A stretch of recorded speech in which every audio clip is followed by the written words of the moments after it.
How to create thank you card on Microsoft Word. Hello guys, in today's video I'm going to show you how to create thank you card on Microsoft Word in less than 1 minute. So all what you have to do guys is go to Microsoft Word. This is the home page as you can see. Now all what you have to do is go here and click on this little cards option. Click on it and it will take you to this page. Now right here you can search for thank you and you will find some thank you cards as you can see right here, and click on the one that you want. For example, I'm gonna choose this one and click on create, and now you can edit the text and you can add anything you want right here. For example, Jacob, thank you Jacob, Jack.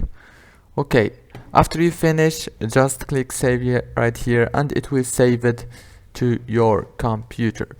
Don't forget to like and subscribe, and thank you so much for watching this video until the end. See you later. Thank you so much.